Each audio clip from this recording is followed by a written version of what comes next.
Bonjour, bienvenue dans Incorporer, le podcast qui va t'aider à plus habiter ton corps et à mieux vivre ta vie. Je m'appelle Olivia Chival et même si je suis médecin dans mon quotidien, ici dans le podcast il ne s'agit pas d'une thérapie et je ne délivre pas de conseils médicaux, il s'agit d'un endroit dans lequel je mets au centre notre corps, ton corps, le lien entre le corps et l'esprit. Bienvenue dans ce nouvel épisode qui est un épisode un peu spécial parce que c'est le premier d'une série de 5 où on va vraiment regarder la notion du corps, le pourquoi j'ai mis en place ce podcast et le pourquoi il est si intéressant de s'intéresser à notre corps. Et comme l'année dernière, pendant l'été ou vers la fin de l'été, j'ai envie de vous proposer une sorte de mini cours en ligne sur 5 semaines. Premièrement, parce que je trouve qu'expérimenter c'est beaucoup plus intéressant que juste comprendre les choses. Deuxièmement, parce que vous êtes nombreux à me demander des épisodes courts pour pouvoir plus facilement les intégrer dans votre quotidien. Et donc ça va être 5 séances de environ 10 minutes. Un premier épisode aujourd'hui avec un peu de théorie et puis 4 semaines où vous allez pouvoir pratiquer pour faire amitié à votre corps ou pour améliorer la relation avec votre corps, peut-être pour augmenter votre capacité de ressentir des choses, d'être en communication avec votre corps. Et en plus, comme ce sont des épisodes beaucoup plus courts, ça vous permet, si vous avez envie de réécouter certains épisodes pour lesquels vous avez tout simplement pas eu le temps pendant l'année. Donc aujourd'hui, il va s'agir du pourquoi il est intéressant de faire amitié avec ton corps. Et cet épisode peut être intéressant pour toi si par exemple tu te sens mal à l'aise dans ton corps, si tu n'as jamais réfléchi à ton corps, si tu es quelqu'un qui est vraiment très dans la tête, très cérébral, ce qui est une vraie ressource, à vrai dire, et cette ressource du mental, c'est intéressant de l'équilibrer aussi avec le corps, ça devient plus riche. Cet épisode peut être intéressant aussi si tu as l'impression que ton corps s'exprime et que tu ne comprends pas trop les messages, et dans tous les cas, si tu as envie d'avoir un allié dans ta vie, un vrai ami, un soutien qui est toujours avec toi. Et avec tout ça dit, c'est parti pour l'épisode.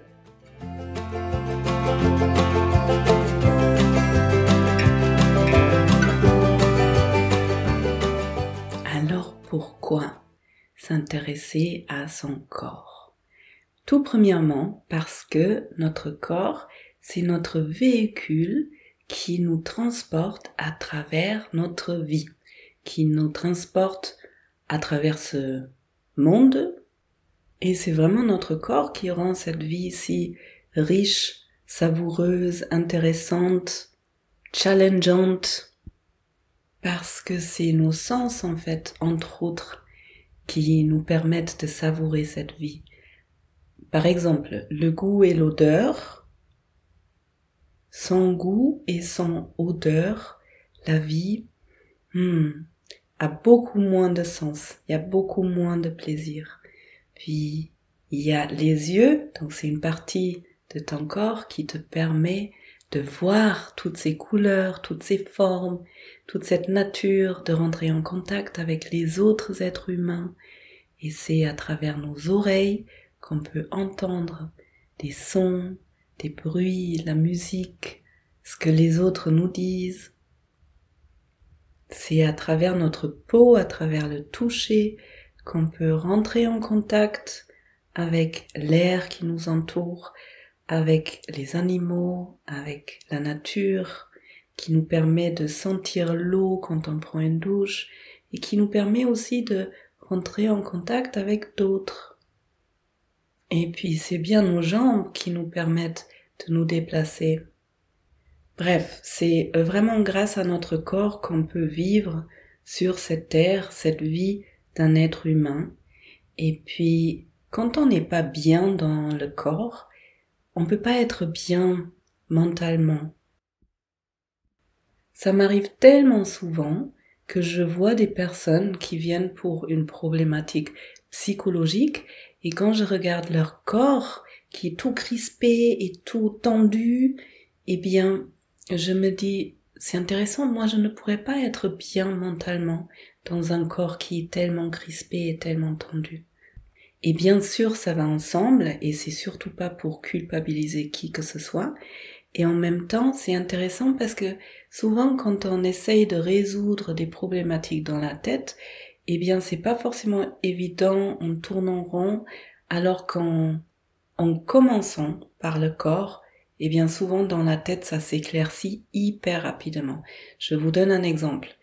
J'ai eu de nombreuses consultations où la personne elle vient avec une problématique psychologique quelconque et puis pour l'amener dans le corps, j'aime bien commencer par les pieds. Premièrement parce que les pieds sont à l'opposé de la tête, donc très loin des pensées, des ruminations, du futur, du passé, etc.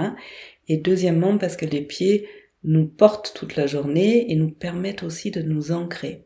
Et en général, je commence ça juste pour un début d'ancrage, mais tellement souvent, il m'est arrivé quand je demande à la personne de sentir les pieds, que la personne me dit les pieds sont super tendus ou sont hyper froids. Et puis quand je demande mais c'est du froid agréable ou désagréable ou neutre, c'est beaucoup trop froid. Donc en fait, je demande à la personne et je le fais avec elle d'enlever des chaussures, d'enlever les chaussettes et puis de commencer à toucher les pieds un après l'autre en général et puis d'amener de la chaleur à travers les mains, de commencer à caresser le pied, d'appuyer, de sentir quel contact serait bien pour le pied. Et puis on passe notre temps à faire ça, on passe la séance en général à nous occuper des pieds de la personne et progressivement, waouh, tout le haut du corps se détend, il y a un sourire, il y a du bien-être qui arrive. Et bon, comment dire, les problématiques matérielles dans la vie de la personne ne sont pas résolues tout de suite, mais son attitude a complètement changé. Maintenant, il y a de la place, il y a de la détente. Donc ça peut paraître un peu étrange, je crois, d'aller chez un psy avec un truc qui nous dérange au niveau psychologique et de passer la séance à se masser les pieds.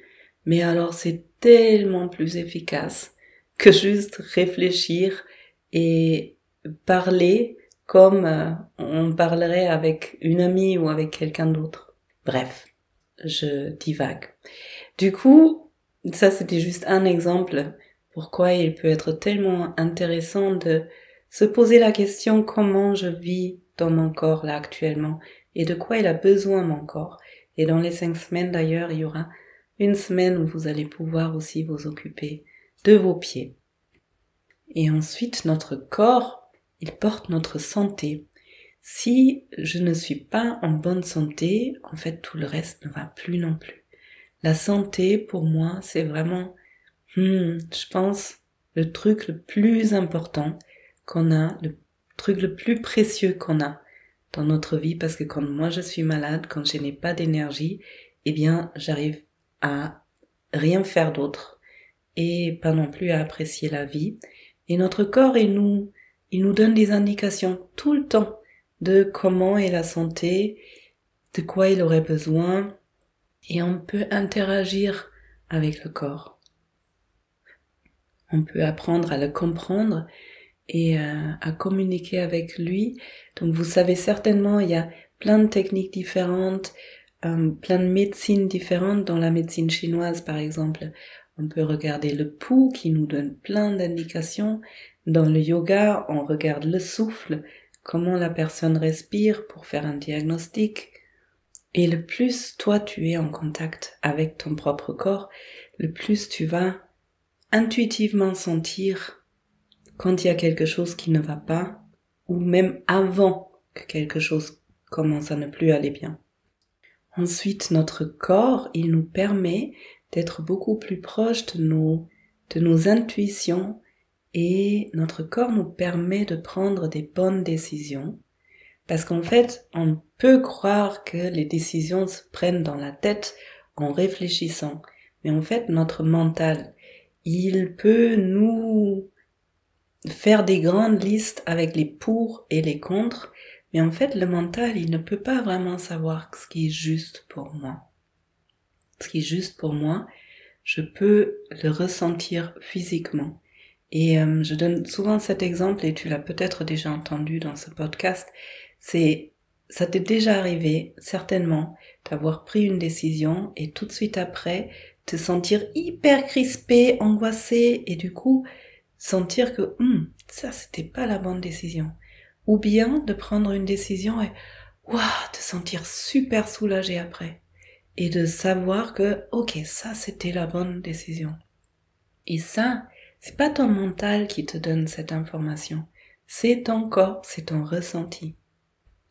Et puis quelque chose sur lequel j'insiste beaucoup dans ce podcast, c'est que notre corps, il nous permet de mieux gérer nos émotions. Premièrement, c'est notre corps qui nous dit quand il y a une émotion qui arrive ou quand je suis déclenchée par quelque chose. Et puis c'est à travers notre corps qu'on peut réguler notre système nerveux, activer notre système parasympathique. Quand le système sympathique est trop activé, ça veut dire quand je suis en mode urgence survie, en général, ça n'aide pas beaucoup de se dire, même 10 fois, je suis en sécurité. Une fois le système nerveux est trop activé, il y a une partie du cerveau, celle qui est responsable pour l'analyse justement, qui est désactivée parce qu'on n'en a pas besoin quand on est en grand danger. Et du coup, une fois le système nerveux est en mode survie, réfléchir, ça n'agit pas beaucoup. En revanche, toute intervention au niveau physique, au niveau corporel, ça peut vraiment aider pour apaiser le système nerveux, pour me ramener dans une sorte de détente, de sécurité et pour créer de l'espace.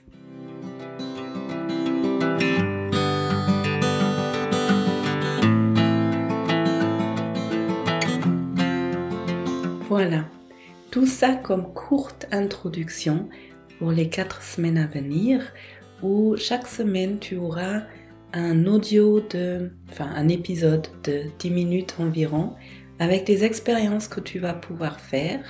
10 minutes, c'est assez facile à intégrer dans le quotidien, et comme avec tout, c'est l'entraînement qui fait. Il est possible que quand tu le fais une première fois, tu sens rien du tout.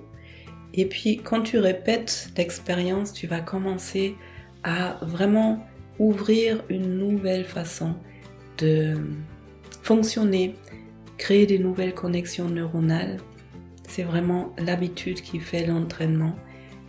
Et donc si tu as envie de faire plus amitié avec ton corps, je te souhaite 4 très belles semaines à te rapprocher de tes propres sensations. Et comme d'habitude, si tu as envie de partager ces épisodes-là, tu es le ou la bienvenue à les partager avec quelqu'un qui pourrait en avoir besoin ou à qui ça pourrait faire du bien. Et moi, je suis toujours ravie de lire des commentaires. Et si tu as envie de soutenir ce podcast, tu peux l'abonner et ou laisser des commentaires, des avis 5 étoiles. Ça permet à ce podcast d'être beaucoup plus facilement trouvé par d'autres personnes. Et ensuite, si tu as envie, tu peux venir me voir sur Instagram, où je t'amène un petit peu dans ma vie, dans ce que je suis en train de réfléchir, dans mes aventures dans la nature. Alors pendant l'été, il se peut que je poste moins, mais en général après mes vacances, je vous partage un peu des jolies impressions de la nature. Voilà, et avec tout ça dit, je te souhaite de passer un très bel été et des belles expériences, des belles rencontres aussi avec toi-même et avec d'autres belles personnes. et je te dis à bientôt.